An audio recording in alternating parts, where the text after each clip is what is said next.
ça veut dire que loolu day poser le problème éternel bi ñu tegoon ci table bi. c'est-à-dire Macky Sall. Quand il a été élu. En 2012.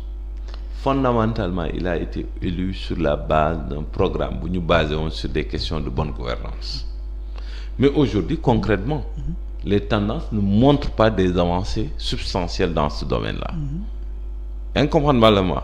C'est-à-dire aujourd'hui bu ñu xoolee bu baax xayma bi sur la base des indicateurs yi gars yi appliqués pour def seen analyse affaire yi avancé wul de manière substantielle et le peuple, les Sénégalais ont toujours le sentiment que les prévarications, détournements yi day continuer mais la rigueur de la loi ne s'applique qu'à certains Sénégalais, pas à d'autres. C'est ça les questions de fond. loolu moo tax c'est indice de perception bi loolu lay joxe. perception, indice de perception. Je pense que la perception c'est important. maanaam nu ko Sénégalais gisee nu ngi koy sentir indice de perception. Évidemment du point de vue scientifique il y a certains aspects qui peuvent être remis en question ci démarche bi mais aujourd'hui tey des progrès substantiels dañ ko nar a def le président Sall daf ko nar a jël affaire boobu à bras le corps parce que c'est une obligation et c'est une exigence du peuple sénégalais pour ñu gën a répartir xaalisu réew mi pour xaalis bi bañ a demee benn boor kese parce que temps yi ñu dégg Moustapha Diakhaté doon ko wax ci jiw affaire yi loolu c'est Cissé Lo Moustapha Cissé Lo mais c'est un scandale.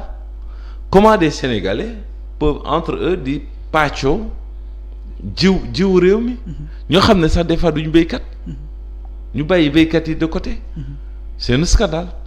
Je pense que culture pàccoo boobu loolu lañ nar a combattre en premier et je pense que aujourd'hui par exemple c'est des priorités yoo xam ne nit yi dañ ko nar a ñefee pour changer les choses et que Macky Sall le président Macky Sall à ce niveau-là il y a des échecs patents dans ce domaine-là. Parce que li ñu ko éliroon en 2012 fondamentalement c'était sur des questions de transparence et de bonne gouvernance. Pourtant am na ay instruments yu mel ni OFNAC. Mais attends mun nga mettre en place dispositif yëpp. Mais jox leen pouvoir même bu ñu amee pouvoir mais aujourd'hui par exemple boo xoolee le cas de OFNAC. C'est vrai. am nañu loi bi mi ngi ñoom ils ont cette capacité de saisir directement la justice etc. Mais c'est les mécanismes de nomination ñi jiite OFNAC. Président de la République il concentre trop de nominations entre ses mains tey bu fekkoon ne par exemple dañ doon def une concertation laaj les groupes de métiers les corps de métiers ne magistrats yi par exemple union des magistrats du Sénégal désigner le président de l'OFNAC.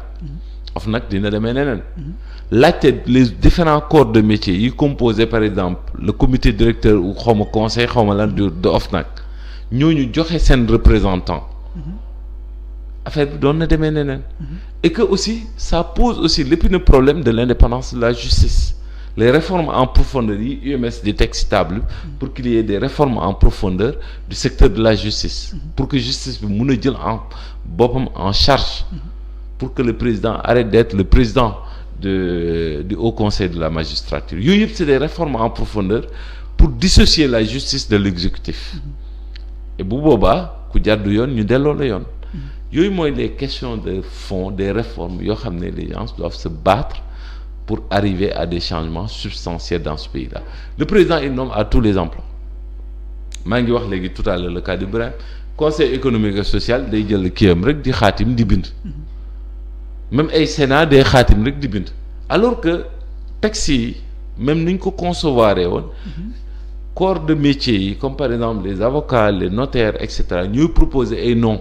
Par exemple bu dee ci ñun journalistes yi CNRA nommé directeur u RTS. Pourquoi exactement CNRA nommé mais bu boobaa ñay participer CNRA ci yéen la ñuy sookeekoo c'est-à-dire dañuy jël ay groupes journalistes parce que vous avez plusieurs corps de métier en votre sein ñoo xam ne ils sont dans les trucs en ligne ñoo xam ne rajo lañ def ñi média ñi télé et cetera ku ci nekk say pairs désigné la nga dem CNRA boo demee CNRA ña nekk CNRA désigné président CNRA entre ñoom président génne ci loxoom ñooñu noonu maintenant mun nañu désigner directeur de la radio télévision nationale. bu ko defee opposition di mën a jàll aussi ci ñëpp di mun a accéder parce que en fait RTS aujourd'hui pratiquement ñëppay cotiser pour muy fonctionner mais kenn mënu si accéder. c'est choquant. Voilà. ñu ñëwaat ci beneen question ndax temps bi xoj nañu. affaire Guy Marius Sagna rapidement noo ko jàngat. xam nga mbir moomu c'est un scandale. man je l'ai toujours dit. Y a certains qui m'ont opposé en disant que oui dafa dox ba booru palais laal grille yu palais États-Unis ñoom ñoo ñu ëpp ay menaces du point de vue sécuritaire les Américains suba su jot dañuy dem di marche dem jàpp grille yu palais taxaw foofu Guy Marius Sagna ne devait jamais être en prison c'est quelque chose qui est choquant. Deuxièmement bu ñu wax naan il a défié l'autorité. Je me porte à faux avec ça parce que en fait yow booy ñaxtu fan ngay dem pour ñaxtu fa autorité ba nekk s'il n'avait pas un respect vis-à-vis de l'autorité bu doon marche kon feneen lay jublu di tax mu dem di marche di dem seeti autorité bi sénégalais yi fal mu nekk président de la République c'est pour que ku dégg le cri des sénégalais. même bu dee daa foulé au pied l'arrêté Ousmane Ngom ak interdiction préfet. arrêté boobu il faut le mettre de côté à la poubelle. Et deuxièmement, d'autres ont parlé de questions sécuritaires en disant que oui, il met en péril, etc.